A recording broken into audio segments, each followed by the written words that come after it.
Avant d'arriver à Baie-des-Sables, les Chamberlain sont natifs de Saint-Joseph-de-Lepage. La ferme Chamberlain de Saint-Joseph-de-Lepage, c'est là que mon grand-père est venu au monde.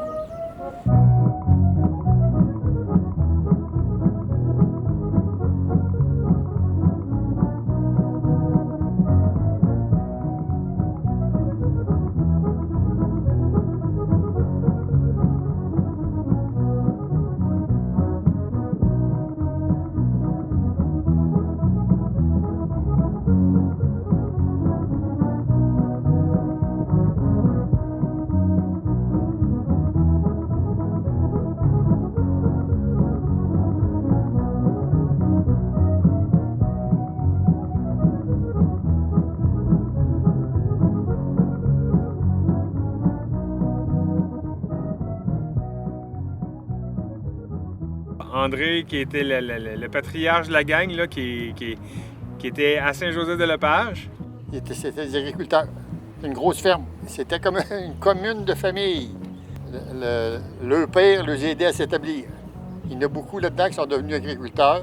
Parce que Joseph était l'aîné, mais vu que la famille d'André était trop nombreuse et qu'il ne pouvait pas lui donner sa propre terre parce qu'il en avait encore besoin pour faire vivre sa famille, donc il a établi son fils aîné ici à Baie-des-Sables, dont la tante restait voisine à côté. Ils sont allés là un dimanche faire un tour. C'était donné à dire qu'ils cherchaient une terre pour Joseph.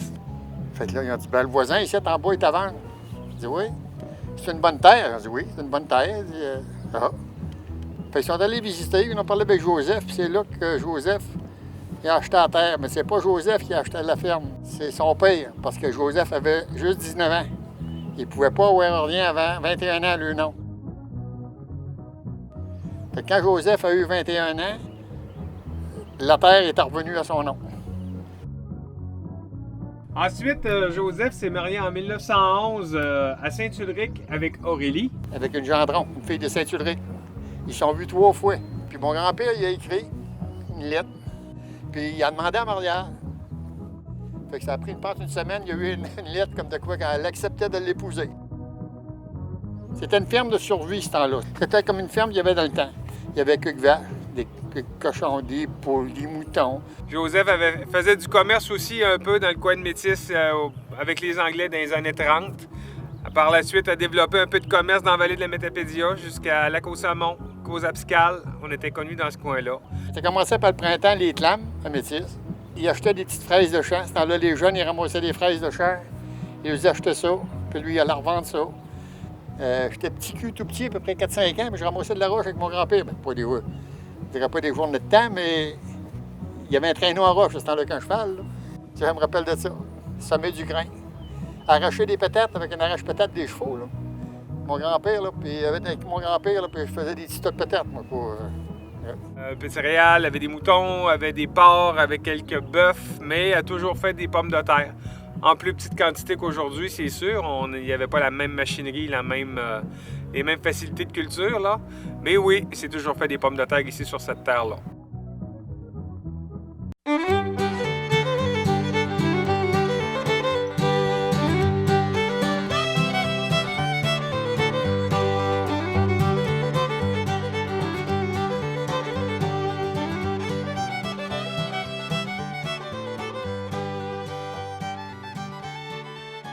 Antonio s'est marié avec Marie-Luce en 1945 à Baie-des-Sables. Ma mère, elle vient de Saint-Ulric aussi, elle dit Sirouet. Les autres, là, ils sont fréquentés pendant un an et demi. Là. Joseph, sa terre était à vendre depuis quelque temps. Mon père, lui, disait personne ne voulait la ferme. Antonio travaillait pour la voirie avec un camion. Puis il avait commencé à commercer un petit peu aussi, à travers de ça. Quand il n'y avait pas d'ouvrage pour le camion, il achetait des patates ou il achetait des légumes, il achetait... Vu qu'il avait été élevé un peu dans le commerce, il a commencé à vendre. Ça allait bien. Moi, il est arrivé un soir de travailler, ma mère a dit qu'il était fatigué, il avait fait une grosse semaine. Puis Guy, mon frère, il savait chicaner avec la petite voisine. Puis les deux mères, bien, c'est attendu qu'ils défendent chacun un de leurs enfants. Ils restaient au village. Fait qu'Antonio a vu une opportunité peut-être de venir installer sa famille pour avoir une maison à lui au lieu d'être en logement et tout ça. Fait que mon père, il est parti, il a demandé au grand-père, la ferme, as-tu vendue? Mon grand-père a dit non. Ça va se faire, là. Ben, dis-moi, il dit, je te l'achèterais, je suis pas dessus. Il dit oui. Quel prix? Fait qu'ils sont OK, il a acheté la ferme. Mais lui, c'était la maison qu'il voulait. Mon grand-père, il avait juste 60 ans. Fait que quand il est arrivé, comme dans le printemps ensuite, mon grand-père a dit à mon père, veux-tu que je te fume des patates à ce printemps? Fait que mon père a dit, ah. Il dit oui. Fait que le grand-père, il y avait encore les animaux à la ferme, il y avait les chevaux, il y avait tout. Fait que mon grand-père, il a fumé des patates pour mon père, puis bon, ça a commencé de même à grossir. Donc, Joseph, quelques années qui était en bonne santé, a pu continuer de cultiver. Et à ce moment-là, Antonio, pour je ne sais quelle raison, s'est découvert un talent de vendeur et de commerçant. Et en 1952, ben, il a décidé de développer le coin de la Gaspésie, de Saint-Anne-des-Monts à Rivière-au-Nord, près de Gaspé. Là. Et c'est avec ça qu'il a pu faire prospérer son entreprise. Avant ça, c'était une agriculture de survie, mais là, il a fallu que tu fasses une agriculture de rentabilité. Fait que là, à ce temps-là, tu n'as pas le choix de grossir, comme qui s'est toujours passé, comme moi j'ai refait, comme les autres après moi, là, en tout cas. Bien des gens ont pu grossir leur ferme dans les années 50. La mécanisation rendait les choses plus faciles. Il a acheté des planteurs, il a acheté de la machinerie, il a acheté un tracteur neuf avec charrue, renchausseur à pommes de terre. Il a commencé en 54, il a acheté le premier tracteur. Là, mon grand-père, il avait 65 ans. Là, il a dit, tracteur, moi je touche pas à ça, ça a été fini. Là, il a commencé avec des employés. Au lieu de les ramasser à la main, ben, ça tombait dans des sacs de jute de 75 livres. C'était au moins plus facile à manier, c'était déjà plus rapide. En 1963, il a rebâti une grange étable neuve. Quand la route 132 a été remaniée en 1965, ben, il a déménagé la maison, refait une façade en briques autour de la maison. Il a acheté des camions, à un moment donné, il a grossi de camions. Ah, mon père, il partait, lui, il partait pour 2 jours, 3 jours, puis il pouvait partir pour 4 jours aussi. Parce que lui, il ne vendait pas aux commerçants, il vendait directement aux maisons privées. On avait des porcelets aussi à la ferme, où on était connu pour les pommes de terre, mais aussi beaucoup au niveau des porcelets qu'on vendait parce que tout le monde engraissait avec 2, 3 petits cochons. Si on est encore ici aujourd'hui, ben c'est d'abord et avant tout parce qu'Antonio a réussi à implanter quelque chose de vraiment solide, là. Dans les années 50-60, avec le commerce, avec l'agrandissement tranquillement des superficies.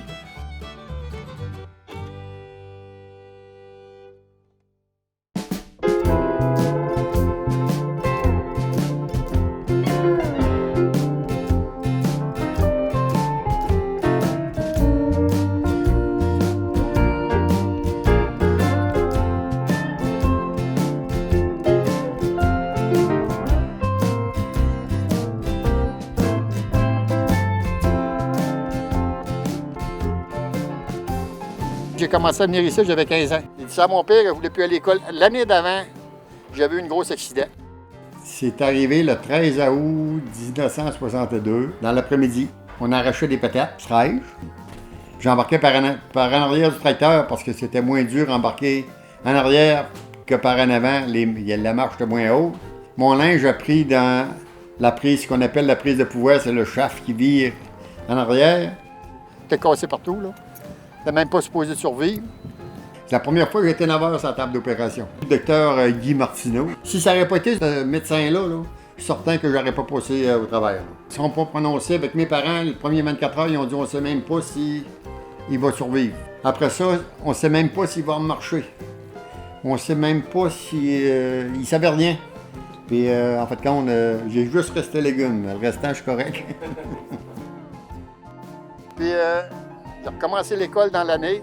Ça ne marchait pas pantoute. J'ai dit à mon père, je ne vois plus l'école dans le printemps. Il dit, je ne vois plus l'école. Mon père, il dit non. Il dit, bon. Parce que j'avais des fois mon frère qui était au classique à Matane. Puis il aurait voulu que. Moi, tout comme. Non. Il a dit, ah non, moi, non. Fait qu'il dit, OK. Là, il allait livrer, ben, cette journée-là, il dit, il y avait. À ce temps-là, il appelait ça le garage. Puis là, c'était fini. Une arbortissait un autre. Il dit, tu vas défaire ça. Il dit, tu vas arracher le bardeau, tu vas ramasser les planches, tu vas arracher les clous. Juste pour me montrer c'était quoi l'ouvrage. Il dit, moi, il m'a montré c'est quoi l'ouvrage. Puis il dit, et après ça, il va peut-être me refaire mes idées. Parce que moi, quand j'ai commencé à démancher le bardeau, il dit, c'est même trop une grosse job. Les planches, c'est plein de clous, ça. Tu peux faire que ça. Fait que j'avais un tracteur, dans le temps, un des plus gros tracteurs qui avait eu ici, avait des sables. Il y avait une pelle dessus. Puis à côté de ça, j'ai tout acheté ça à terre. Quand il est revenu, lui, il n'y avait plus de garage, tout cliné, c'était tout propre. Fait que là, il est parti à rire, c'est ce qu'il voulait faire. Fait qu'il est parti à rire en voulant dire, ben coudonc. Fait que là, ça a commencé de même. Moi, je me suis marié jeune. Moi, j'étais père de famille il y a 20 ans, moi. Quand même, je me suis ramassé avec des sangs. Je suis née à Saint-Damas. Mes parents, Rose de Limos Sénéchal, mon père, Dominique Lepage, sont nés à Saint-Damas tous les deux. Je suis venue travailler avec des sœurs au foyer des personnes âgées. Puis c'est là que j'ai rencontré mon petit chéri. On a sorti ensemble et on s'est mariés le 20 avril 1968. Quand on s'est mariés, on a resté au village. Après ça, on s'est en allé à la ferme. On était mariés dans le temps quand on s'est en allé à la ferme. Du début à là, on a toujours... On a été complices beaucoup, on a toujours été bien. Fait que moi, tout, j'ai acheté la ferme ici de mon père. Moi, j'avais 23 ans. Toute la génération qui a eu ici, on a tout acheté la terre de nos pères. Puis nos pères ont tout retravaillé pour nous autres. Les 5 générations qui ont passé ici, on a tout fait ça. Denis, c'est beaucoup plus un agriculteur qu'un commerçant. Fait que la partie commerce, c'est Antonio qui s'en occupait. Mais Denis, lui, à l'âge de 15 ans, c'était lui qui s'occupait pratiquement de la terre ici, qui gérait la terre. C'est lui qui gérait les employés. Quand Antonio était parti, mon grand-père pouvait faire ce qu'il voulait avec un camion, mais il pouvait pas faire grand-chose avec un tracteur de ferme. Il était pas très habile. C'était pas un agriculteur, c'était vraiment un commerçant. Je fais des farces, des places. Avoir mis 2-3 palmiers, ça aurait fait une belle plage. Ça aurait fait un désert. Parce que mon père, il avait épuisé les terres. Il n'y a pas eu de misère à les épuiser parce qu'il était tellement pauvre, pareil. Puis moi, bon, il dit là, on va améliorer les terres. Au lieu de les acheter, on va améliorer ce qu'on a. Il y a un champ qui est ici, tout simplement à côté de moi. Là. Je dois avoir travaillé dedans à peu près 10 ans avant de commencer, la première fois que j'ai fait une semence dedans. Je faisais du compost. J'achetais des champs de foin du monde qui les abandonnait. J'achetais du fumier. Puis dans l'automne, les étendeurs à fumier, on étendait ça, on labourait ça. Puis on fumait de l'engrais vert pour faire de l'enfouissement. Quand on a commencé des champs, j'ai jamais fumé 2 années de patates dans le même champ. Toujours des champs neufs toutes les années. Mon grand-père, on le voyait, mais personnellement, mon grand-père était souvent parti. Je me souviens de le voir arriver parfois de la Gaspésie le mercredi. Souvent, il partait le lundi, il revenait le mercredi en fin de journée. Quand il y a eu son accident en 1980, j'avais 11 ans. Il est parti le 11 mai pour aller faire son voyage de patates en Gaspésie. Il était parti 3 jours comme d'habitude. Fait qu'il est parti le jeudi. Il est allé... il a monté à Kamouraska chercher son voyage de patates. Un voyage, un petit camion tout petit avec un voyage de fou. Il est parti en descendant avec ça. Puis vers 5h30 à peu près, à Montjoli, juste avant d'arriver au chemin Perrault, il y a eu un embardé, il a fini, il a remboursé. Fait qu'ils l'ont pris, l'ambulance l'a emmené à l'hôpital à Montjoli. Montjoli, ils ont été à l'aéroport, il y a un avion qui était en partance pour Québec. Ils ont arrêté l'avion, ils ont dit on vous envoie un blessé grave. Puis vers 4h20 du matin, il est décédé.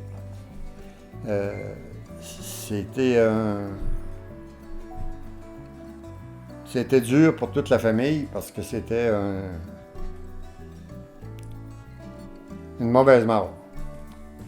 Ils n'ont jamais été capables d'oublier complètement.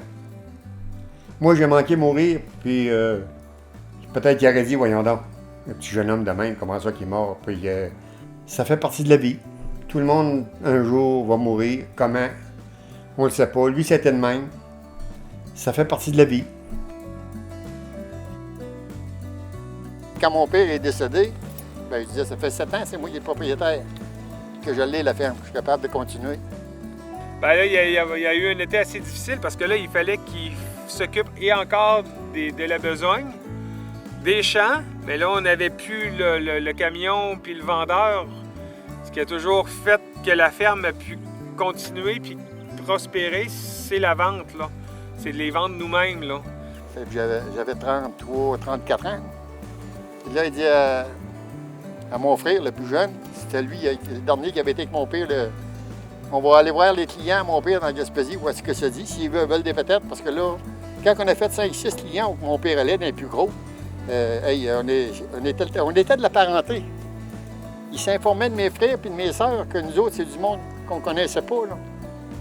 On disait, ils nous connaissent donc bien, eux autres, mais mon père, ça faisait bien 25 ans qu'il allait là. Fait qu'on s'est acheté un camion. Mon premier voyage que j'ai fait, j'étais avec Eric. À ce temps-là, il y avait 12 ou 13 ans. Le premier voyage, là, c'était pas mon domaine. C'était pas la vie que je m'avais faite. C'était pas... Quand on est arrivé pour passer les côtes de Madeleine, là, j'ai replacé mon voyage dans le truck comme mon père faisait, que je peux me rappeler. Puis j'ai manqué revirer de bord. Puis j'ai dit, si je revire de bord, c'est fini. Il faut y aller. Puis on s'est lâché. On a un coup qu'on l'a fait une fois, ben, pas si pire. On s'est accoutumé. Puis là, le monde, si vous arrive quelque chose, gênez-vous pas. On avait des numéros de téléphone, Puis là, le monde, si vous êtes mal pris, là, venez-vous-en coucher, venez-vous-en. On était partout, dans un village, on avait peut-être 10 portes de sortie où aller. Ça n'a pas été long qu'on a pogné Mon frère est venu me trouver, comment ça? J'avais un de mes frères, moi, Gaston, là, mon frère, qui aimait bien l'agriculture, mais il n'y avait pas de la place pour deux. Puis quand mon père est décédé, bien, il avait pensé. Fait que là, ici, à un moment donné, il y avait de l'ouvert en bas. Puis moi, j'y pensais à mon frère. Ce que je me rappelle, c'était un été de fou, là. Il a travaillé beaucoup, jusqu'à temps qu'à la fin de l'été, son frère Gaston dise « Ben là, c'est assez, là. Moi, j'aime pas mon travail. Ce que j'aime, c'est la terre. » Puis là, il est revenu, me manque un vendredi soir. Fait que là, on en a parlé un peu. Il dit, t'as-tu besoin de quelqu'un pour travailler? C'est pourquoi? Ah, il dit, moi, je lâche tout ça, je viendrai travailler pour toi. Ben oui, ça fait 1 an que je t'attends. Fait que là, on a vendu les animaux. Mon père avait déjà bâti un entrepôt en 1974. Il avait fait un entrepôt de pommes de terre. L'avait agrandi en 1976. Donc, en ayant un plus grand entrepôt, puis de terre, on s'est consacré à la vente de pommes de terre exclusivement. Ça a devenu juste de la pomme de terre, puis l'emballer, les livrer directement, comme mon père faisait.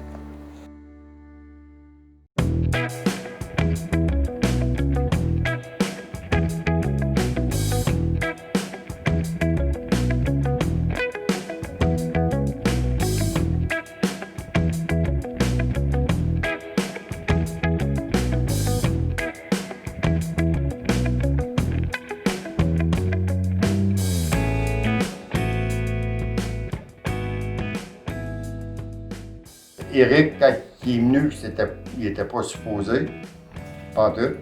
C'était un choix de vie qu'ils ont fait avec Diane.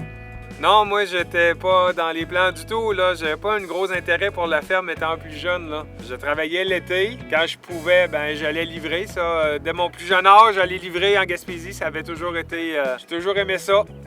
Mais je me suis dirigé vers une carrière d'infirmier. J'ai fait mon cours à Matane. Alors, j'ai rencontré Diane au cégep à Matane en 1987. Je viens de Saint-Damas, qui est la paroisse voisine de Baie-des-Sables. Je suis la 6e d'une famille de 7. Mes parents, c'est Yolande Bérubé et Oville-Lavoie, tous les deux originaires de Saint-Damas. Quand est venu le temps des études, pour le cégep, c'était le cégep de Matane. Et c'est là d'ailleurs que j'ai rencontré Éric. J'ai appris à connaître la famille Chamberlain, déjà que je ne connaissais pas. Lui, à ce moment-là, lui étudiait comme infirmier. Donc, le retour à la terre n'était pas prévu à ce moment-là. Donc, on s'est fréquentés pendant 3 ans. On s'est mariés en juillet 90. Moi, ce qui m'a manqué, c'est de ne pas avoir d'instruction. Je n'avais pas le choix de faire ce que je faisais là. Éric, lui, il s'est fait instruire. Il était infirmier. Il était 7 ans infirmier à l'hôpital de Matane. Il n'y avait jamais été question qu'il prenait la ferme. On a eu nos 2 premiers garçons à Matane. Et la situation de la ferme a changé un peu au moment où Éric était peut-être intéressé à revenir à la ferme. Avec les enfants, on a dit, est-ce qu'on va avoir d'autres enfants? Si on a un choix de faire en ville, avoir 3-4 enfants, c'était peut-être plus compliqué un peu, en tout cas de notre point de vue. Quand on a vu l'opportunité, mon père qui n'avait pas de relève, qui avait 50 ans, qui parlait de faire quelques années, puis pas d'abandonner, mais de tranquillement s'en aller vers sa retraite. À un moment donné, il est arrivé une fin de semaine, il y avait déjà ces 2 petits mousses. Ils ont dit, tu veux vendre ça à la ferme, mon père? Ça nous intéresserait, nous autres. Oh, ça a été la grosse surprise, là. Donc, je suis venu faire un été ici. Et donc, pendant 2 ou 3 étés, il est venu travailler à la ferme. Et après ce temps-là, on a pris une décision d'acheter une maison à Baie-des-Sables. Et vraiment, le changement s'est fait à ce moment-là. On a parlé, quand on a vu que c'était vraiment ça, on s'est fait une compagnie, pas longtemps après. Éric a venu prendre la relève. C'est à partir de même. En grande partie, c'était pour être plus en famille aussi, pour voir grandir nos enfants, ce qu'on a eu le luxe de pouvoir faire. On avait une belle vie parce qu'à 4 enfants, même avec la ferme ici, Comme c'était pas une ferme laitière, on avait des horaires très faciles à adapter avec une famille. Donc, on a fait beaucoup de camping parce que ses parents étaient encore très présents et jeunes aussi. Ça, c'est la plus belle chose qui ne pouvait pas arriver dans notre vie. 4 beaux petits-enfants. On a eu un bon fils. Après ça, les petits-enfants sont arrivés qui nous aimaient. On pouvait les voler, pas les... Ben, les enfants.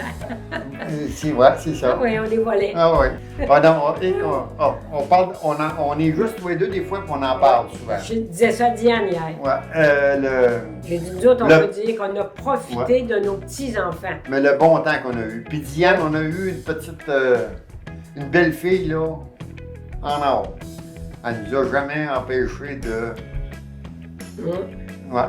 de voir les petits-enfants, c'était pas... non, c'était les grands-parents, pour elle, c'était bien important pour les enfants. C'est de même que la ferme s'est transférée. J'ai continué à travailler la même chose. J'ai délaissé le commerce. Puis c'est Eric qui s'est de l'occuper, je savais qu'il était capable de le faire. Je savais que j'aimais aller livrer, mais je pensais pas que j'avais une facilité comme ça de travailler avec des clients. Je sais que mon père Denis, c'était pas sa force, c'était pas ce qu'il préférait le plus, mais il fallait qu'il le fasse pour faire vivre la ferme. Moi, je pensais qu'en arrivant ici, en dernier, me retrouver avec le commerce, ce que je jugeais quelque chose d'extrêmement important pour l'entreprise. Puis quand je pense qu'il a vu qu'après 2 ans peut-être, j'avais un certain talent pour ça, ben ça n'a pas été long que les carnets de factures puis les commandes, ça s'est retrouvé de mon côté. Puis pour moi, c'est vraiment le plus beau côté de la job, là. D'aller rencontrer les gens, d'offrir un produit de la meilleure qualité possible toujours, parce qu'on travaille avec la nature puis on essaye de faire ce qu'il faut. Mais c'est jamais du travail de me lever même très très tôt pour embarquer dans un camion pour aller porter des pommes de terre. Ça n'a jamais été un travail pour moi, là. Puis je savais qu'il était capable de le faire. Puis moi, j'ai revenu à mon ancien job. Les champs qui sont ici, là, ça c'est moi, ça. C'est ça que j'aime. Ça, c'est être dans un champ, dans la poussière, là. C'est...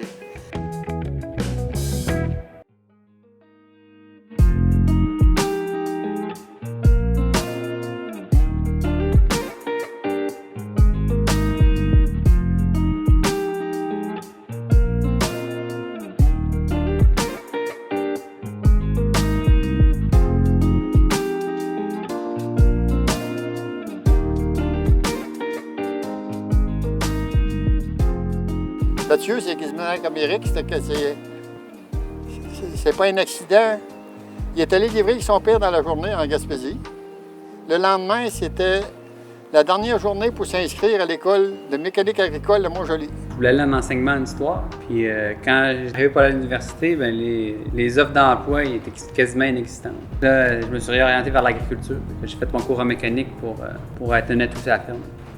C'est une décision qui venait de lui.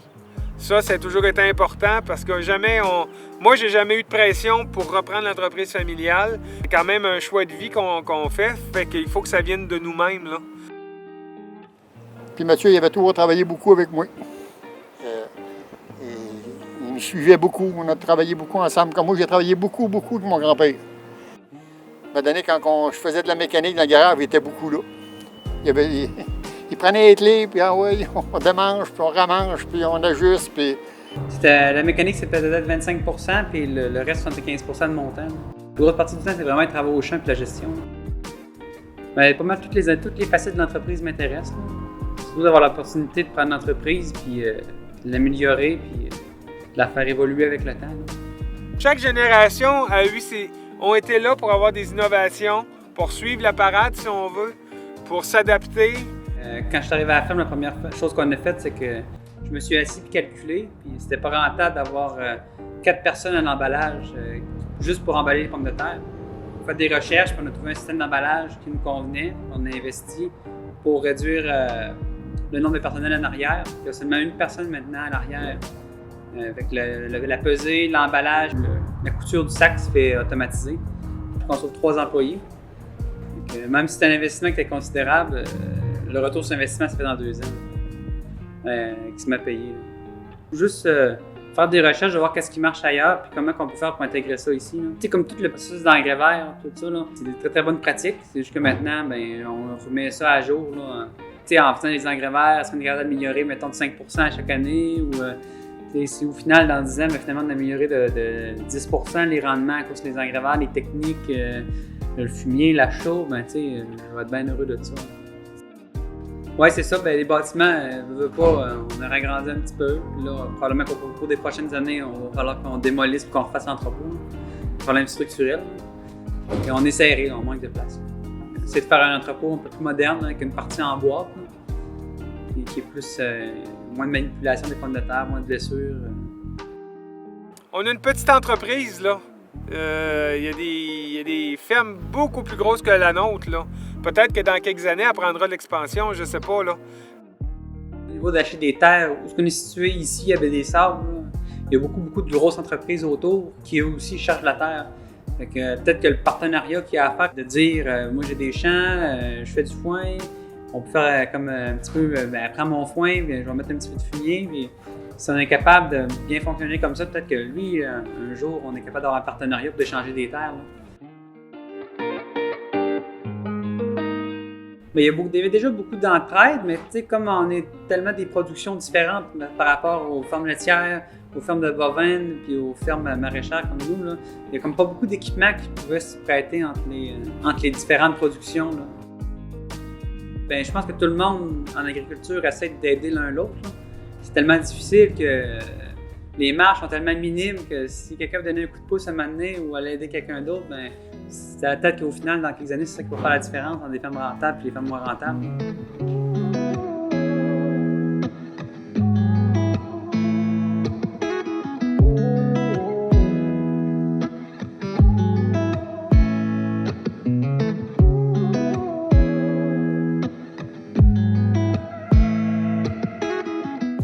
Viens essayer de m'amuser. Tu vois, tout à l'heure, là, je suis posé de leur tout à l'heure. Mon boss, c'est Mathieu. Quand mon boss m'a dit, grand-père, descends-tu? Oui, OK, oui.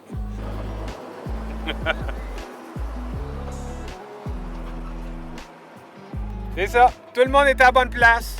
Il y a mon père qui vient de passer, qui s'en va recer, qui est heureux, qui fait encore ses arrosages de temps en temps. Mathieu qui s'occupe de ses champs, qui s'occupe de la mécanique. Moi qui vais encore sur la route. Diane qui s'occupe de la comptabilité puis de l'emballage. L'avenir, ben, ce sera Mathieu à voir surtout pour l'avenir. Nous autres, on est plus là pour l'accompagner. Tu sais, je vois tes grands-parents qui ont 72 bientôt, puis 76 ans, puis qui sont encore ici. Donc, j'imagine que si la ferme continue encore plusieurs années, puis qu'on est en forme, puis qu'il veut encore de nous autres, ben, tant que je vais être capable d'aller livrer avec mon camion puis que je vais être capable d'aller porter les pommes de terre en épicerie, je me vois pas arrêter, là. C'est trop plaisant pour arrêter ça. Mon but ultime serait d'apporter une rentabilité intéressante à l'entreprise, une diversification, quelque chose que c'est pas parce que au niveau de la pomme de terre, on aurait un petit problème une année comme avec la sécheresse ou qu'il y a une baisse de rendement, que l'entreprise est tout en jeu à cause de ça. Là. Amener, même si c'est peut-être juste comme justement augmenter l'irrigation pour avoir un coussin de plus, que tu sais, même s'il ne mouille pas beaucoup, bon, on est capable d'avoir un rendement intéressant et d'être capable de faire finir le budget, autrement dit. Là. Puis s'il y a des opportunités qui se présentent pour faire grandir l'entreprise, ben, je vais être ouvert à ça aussi. Là.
Elle est folle. Elle est folle.